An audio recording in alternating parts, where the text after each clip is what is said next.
Usain Bolt is a well-known Jamaican sprinter. The funny thing about his name is that it is Bolt, while he is or used to be the fastest man on earth. So his name is actually referring to his amazing ability. Just like the English poet William Wordsworth. His name is a reflection of what he does. We call that in English an aptronym.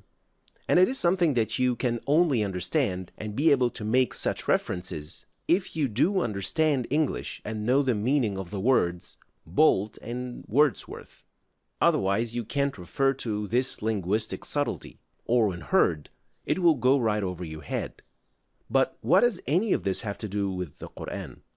Well, one of the biggest claims against the Qur'an is that it was authored by Prophet Muhammad, peace and blessings be upon him, since he was the one dictating his companions. But surprisingly, the Qur'an contains some subtle clues and aptronym-like references to other languages that the Prophet, peace and blessings be upon him, could not have possibly known himself, proving in an interesting way the divinity of this book and emphasizing the linguistic marvel of the Qur'an. To understand more what I mean, let's look at this first example. At the beginning of Surah Maryam, Allah mentions Prophet Zakaria, but notice the choice of words when Allah first talks about him in the second ayah. ذِكْرُ رَحْمَةِ رَبِّكَ عَبْدَهُ زَكَرِيَّا. The name Zakaria is originally a Hebrew name, which literally means the mention of God, or the mention of the Lord. And notice how the ayah starts in Arabic. ذِكْرُ رَحْمَةِ رَبِّكَ, which provides an incredible reference to the meaning of the name Zakaria in Hebrew, but delivering it in Arabic, producing a satisfying symmetry to the ayah. A mention of the mercy of your Lord to his servant Zakaria, the mention of the Lord. If you think this is far-fetched or a bit too constrained, let us check another example. This ayah speaks of Ibrahim's wife when she received the news of having Ishaq. But take a good look at the choice of words here. وَامْرَأَتُهُ قَائِمَةٌ فَضَحِكَتْ. The word ضحكت means laughed. Do you know how many times this word was used in the Qur'an? Well, it was chosen to be used in the Qur'an only once, in this very ayah, when she received the news of having Ishaq. Now, the name Ishaq in Hebrew is Yitzchak, which literally means to laugh. And it gets even better. The rest of the ayah. وَمِن وَرَاءِ إِسْحَاقَ يَعْقُوبَ. So Allah specifically used وَمِن وَرَاء. And after Ishaq, Yaqub. Can you guess what the name Yaqub means in Hebrew? Well, it means the one who comes after. So with each name, there is that subtle reference in its Hebraic origin, showing that the one who wrote this must know Hebrew. Otherwise, these references would have been impossible to come up with. Here's a third example, and you will start seeing it here yourself. يا يحيى خذ الكتاب بقوة وآتيناه الحكم صبيا وحنانا من لدنا وزكاة وكان تقيا. This ayah talks about Prophet Yahya. Here, Allah uses a very unique word describing what He granted His Prophet, Hanana, which means compassion, kindness, gracefulness. This word was not used in the Qur'an except in this context in relation to His Prophet Yahya. And I think by now you can already guess the literal translation of the name Yahya or Yahuhanan, which then literally means the Lord has shown compassion or kindness, which is another incredible reference to what the actual meaning in Hebrew is. Even the name Ibrahim, Millata Abikum Ibrahim, it is the religion of your father, Abraham. Again, the name Ibrahim literally means the father of many nations in Hebrew. And Allah refers to him in this ayah as your father, the father of many nations. But the Qur'an being the miracle that it is, it takes such references to an even deeper level. In this ayah, when Allah gave Bani Israel a command, خُذُوا مَا آتَيْنَاكُمْ بِقُوَّةٍ وَاسْمَعُوا, take what we have given you with determination and listen. But let's see what they said. قَالُوا سَمِعْنَا وَعَصَيْنَا. They said, we hear and we disobey. Well, from the surface, this sounds like a normal ayah. Bani Israel refusing Allah's command. But here's something very interesting. If you look at how this story is mentioned in the Torah, specifically in Deuteronomy 5:27, you will notice that it says, we will listen and obey. Now this is of course a translated version from the original Hebrew text. So let's look at what this phrase sounds like in its original Hebrew. وَشَمِعْنُوا وَعَصِينُوا. This is what we hear and we obey sounds like in Hebrew. And in the Qur'an it says, قَالُوا سَمِعْنَا وَعَصَيْنَا. We heard and we disobeyed. You can clearly hear the similarity of how these two phrases sound like across the two languages, which is a clear reference to what they claim to have said in the Torah, while in reality they listened but they disobeyed. Such references that transcend and go beyond a single language requires that you know both Arabic and Hebrew to get it, let alone to produce something like this. And this was something that Prophet Muhammad, peace and blessings be upon him, could not have done himself, simply because he did not only know Hebrew, but he was even unlettered in Arabic. But it is the one who knows everything that has revealed the Qur'an. And while such subtleties may have not been this clear to the Arabs, since they were more challenging to Bani Israel, there were other types of linguistic and stylistic subtleties that can be seen and noticed by the Arabs, like a portion of this ayah whose meaning reflects how it can actually be read.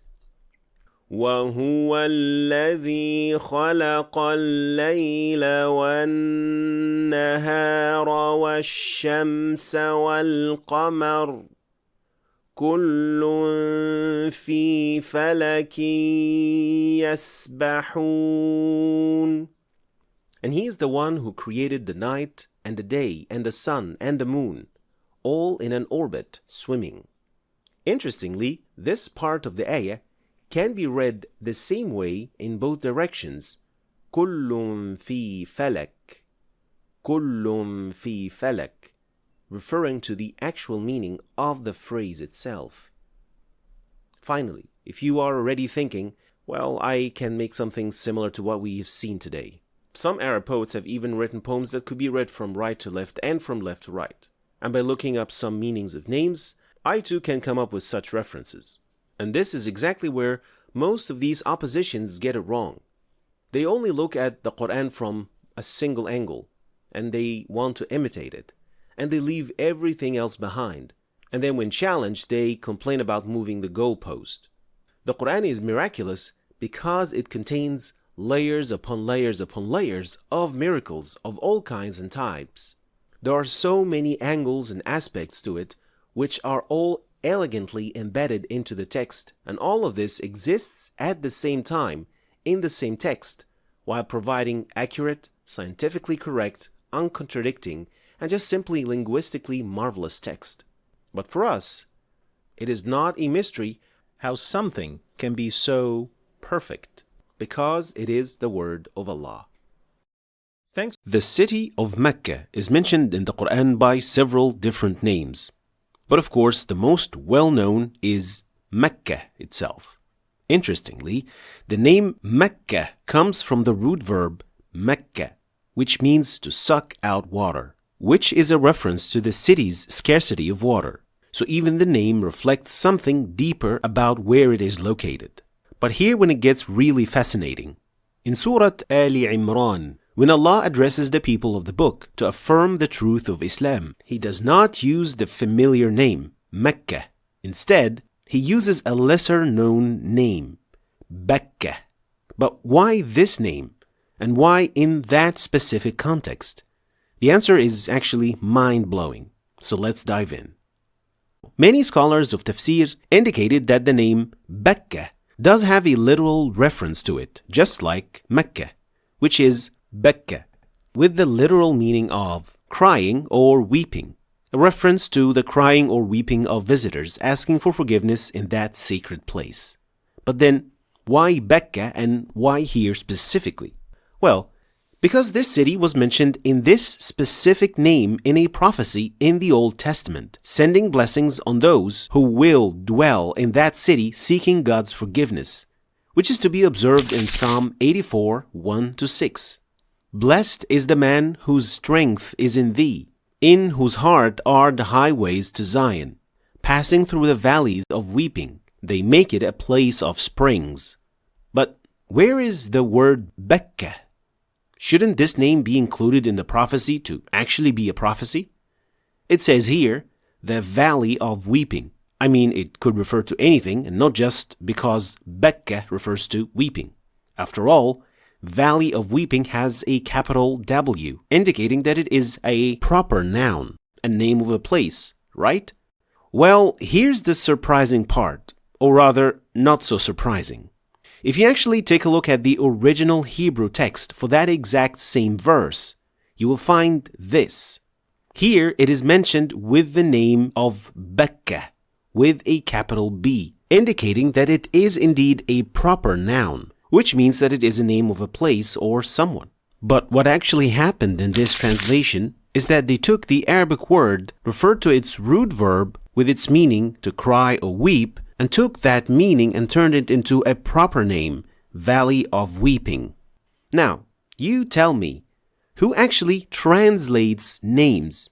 Who does that? So if we, for example, have a Mr. White, should we then call him Ustadh Abyad if we use his name in Arabic text? So actually, literally translating the name? Of course not. This is totally incorrect. Names are to be transliterated, not translated, and should remain the same to keep referring to the same entity. But for some reason, in this Bible translation, they actually translated the name rather than just calling it the Valley of Bakka. So this is quite simply one of many desperate attempts to hide the bits of truth that can still be found in their books even today. And so, it was then suitable for this ayah discussing the message of Islam and proving its correctness to the people of the book is to remind them of what is still in their book. But the even more amazing part is knowing that the first translation of the Bible into Arabic was in the 8th century, which is about 1 full century after the message of Prophet Muhammad, peace and blessings be upon him. So apart from the fact that he, peace and blessings be upon him, was unlettered, how could he have known something that was buried in the books in Hebrew?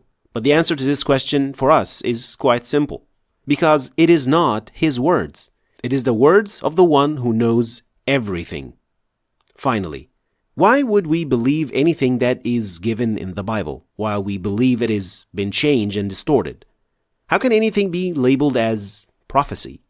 Well, we as Muslims believe that these books contain remnants of the original Torah sent to Musa and the Injil revealed to Isa. We cannot with 100% certainty know which is which. The parts that agree with the Qur'an, which we know 100% is from Allah, are probably correct, and otherwise it's been added or fabricated. Take this excerpt as an example from Deuteronomy 6:4. Shema Yisrael Yahweh Elohino Yahweh Echad. Hear, O Israel, the Lord our God, the Lord is one, which is in line with Allah's words. Qul huwa Allahu ahad. Say, Allah is one. And so, such verses may still contain some truths in them. And you'll be surprised at how many prophecies and references to Prophet Muhammad, peace and blessings be upon him, in the Bible. So,